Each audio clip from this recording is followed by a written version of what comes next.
So I was digging through the bargain bin at one of my local game stores when I found this little guy.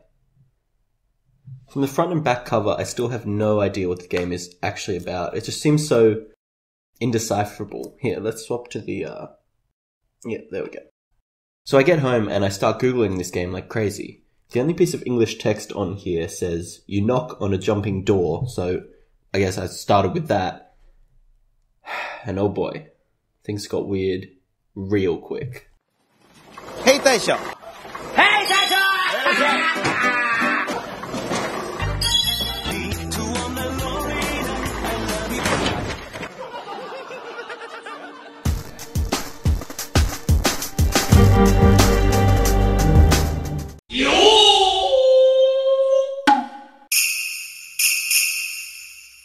Let's play a little game. See if you can figure out what this is just from the intro. I bet you're thinking some kind of Japanese Scooby-Doo ripoff, but no. It's a sort of Japanese game show. Its full title is Bounce Do Villa. You knock on a jumping door. You knock on a jumping door. This is usually abbreviated inexplicably as Ricochet. In this segment, all the guests have to quickly eat food off of a sushi train. If they don't, a chef comes out to reprimand them, but not actually escort them away, so I'm not really sure what the stakes are here. Is the punishment really that you just feel a bit embarrassed while this off-brand Gordon Ramsay yells at you?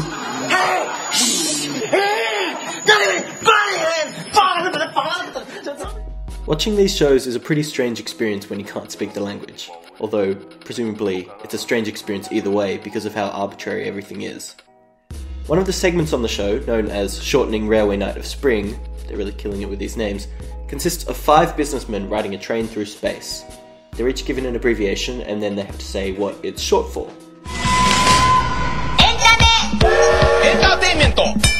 PC!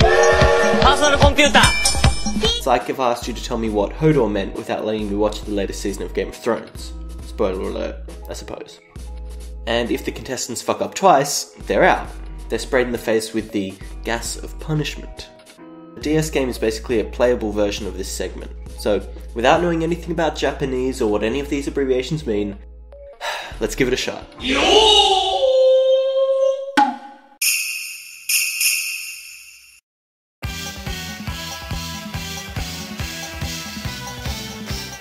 That's Blondie's Atomic.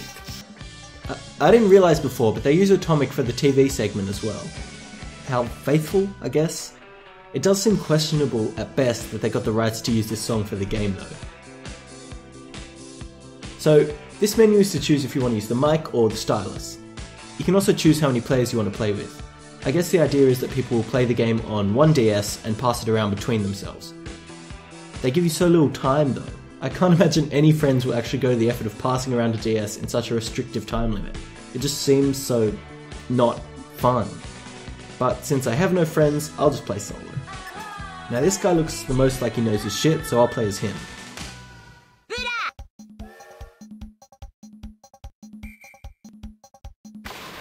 Clearly his shit-knowing skills didn't transfer to me.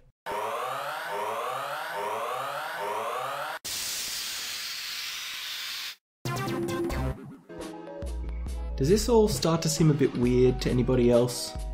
Taking people away on trains, gassing them. Since I obviously can't play this game with a stylus, I thought it might be worth me trying to bluff my way through the voice mode. Railway. Nope. One Piece. Come on, I know that one was correct.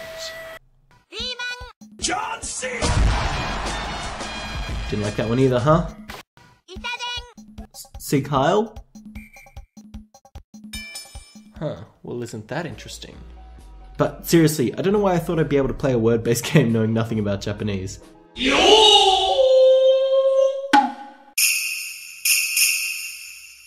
Luckily, it turns out that this DS game was not the only tie-in product that they made off of Ricochet. They also released a series of Tamagotchi.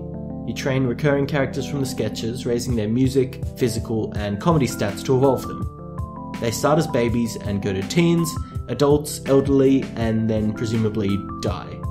It It seems a bit weird to be actually raising and growing humans as pets, but whatever. It actually was so successful that they had to do a second run. Clearly Japan is into their weird god complexes. Putting that aside though, they also made a Wii game. This game is based off another recurring sketch, Girigirisu, I think.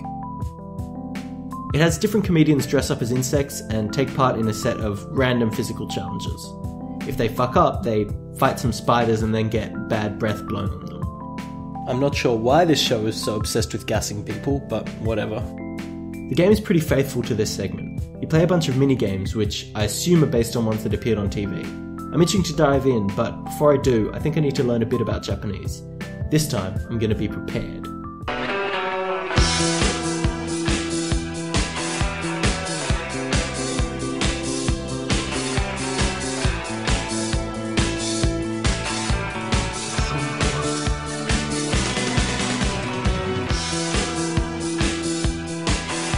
Wow. All the words. I've ascended. I can speak Japanese. I did it! Yes!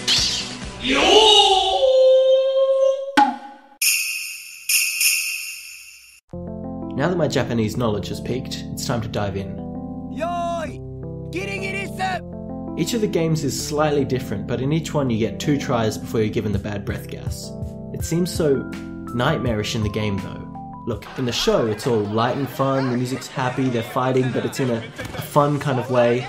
But check this out. When you lose at the game, the spiders come out and they play this fucking nightmare fuel music. Your character lets out some screams and they're gassed before game over bleeds its way onto your screen. Way to make it extra harsh. This next part's gonna sound like bullshit, but I swear it's true. Each time I lost one of the games, my Wii would shut itself off. I know that sounds like bullshit, but it happened 3 times in a row. It was like some kind of Majora's Mask creepypasta. As soon as I clicked past the bleeding game over, boom, Wii shuts off. It was kind of fucked, but also if it had to happen with a game, it kind of makes sense that this is a 1. Still, pretty fun shit though. Down so much that all you can manage to do now is sit there, thinking back on all the choices that you made to get there, bumping the fist to the sky and telling God it ain't fair, but yo, we ain't